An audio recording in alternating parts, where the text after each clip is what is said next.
Bismillahirrahmanirrahim. Assalamualaikum warahmatullahi wabarakatuh. Dalam kesempatan ini, saya akan memaparkan artikel dengan judul Kesiapan Sekolah Luar Biasa atau SLBB dalam mengembangkan program keterampilan berbahasa lisan pada siswa dengan hambatan pendengaran. Artikel ini diangkat dari hasil penelitian yang dilakukan oleh tim peneliti yang terdiri dari saya sendiri, Dimas Diana Aprilia, Tati Hernawati, dan Dudi Gunawan dari Departemen Pendidikan Khusus Fakultas Ilmu Pendidikan UPI. Penelitian ini dilatar belakangi oleh kondisi yang ada di lapangan bahwa keberadaan SLBB sebagai institusi pendidikan bagi peserta didik dengan hambatan pendengaran belum siap membekali peserta didiknya dalam memiliki kemampuan berkomunikasi dengan baik, khususnya berkomunikasi menggunakan bahasa lisan. Indikasinya adalah terjadinya inkonsistensi guru dalam menerapkan proses pembelajaran bahasa dan proses berkomunikasi itu sendiri dengan peserta didiknya.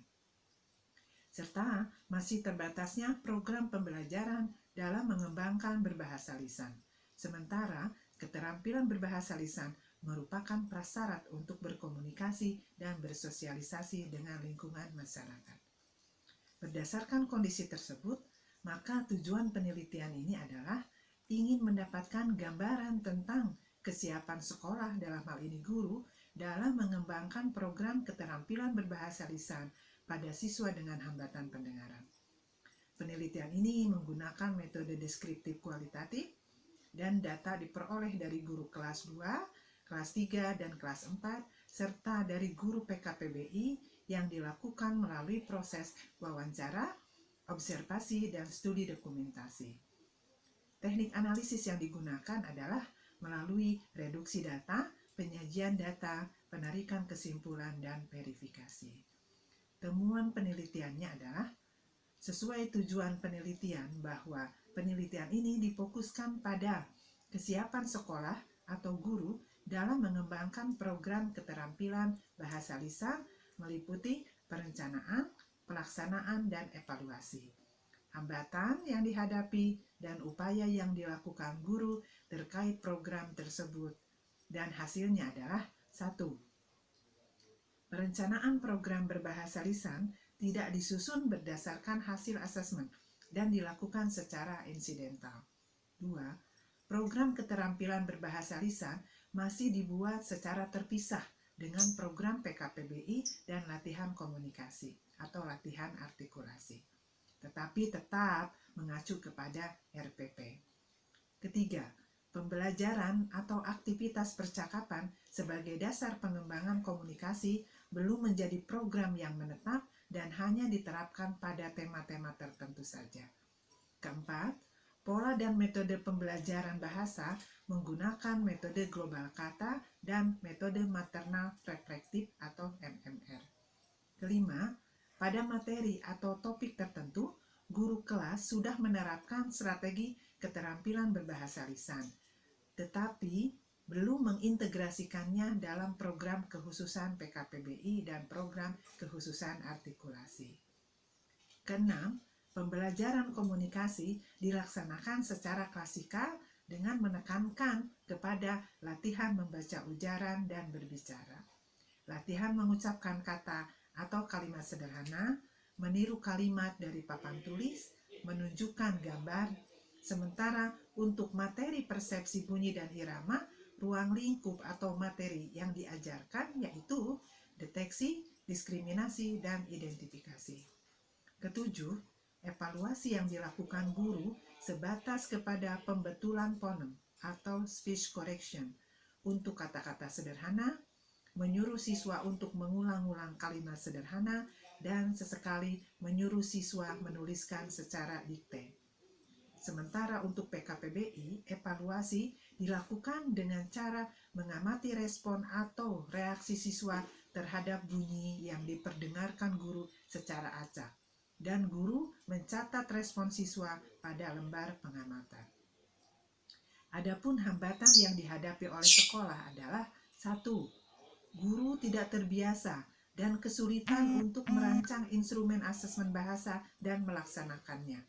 2. Pemahaman guru yang masih minim tentang penerapan berbagai metode pembelajaran bahasa, terutama metode maternal reflektif atau MMR, ditambah dengan latar belakang pendidikan yang bukan bidang kekhususan tunarungu.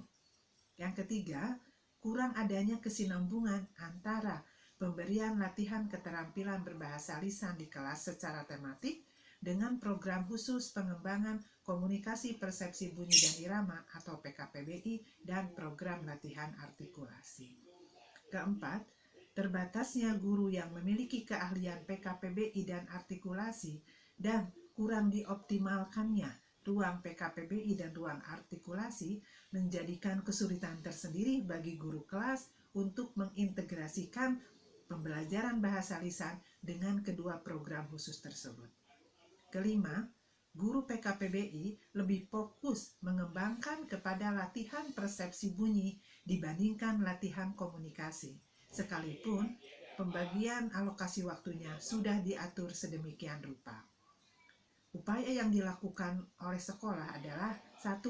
Melakukan kerjasama kemitraan dengan peneliti dari lembaga lain, untuk melakukan pelatihan dan sosialisasi tentang program pengembangan bahasa dan komunikasi. Upaya yang kedua adalah memberi kesempatan kepada guru untuk mengikuti kegiatan BIMTEK PKPBI dan BIMTEK lainnya seperti pengembangan metode maternal reflektif atau MMR.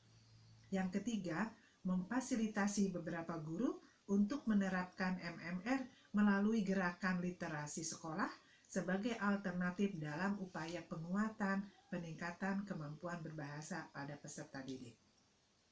Keempat, menata dan memfungsikan kembali ruang PKPBI dan ruang artikulasi.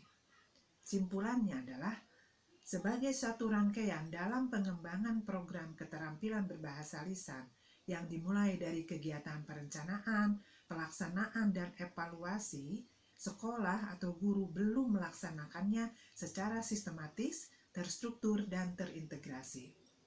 Ketidaksiapan tersebut disebabkan kurangnya pemahaman guru dalam mengembangkan program keterampilan berbahasa lisan dan kurang konsistensinya guru dalam mengimplementasikannya.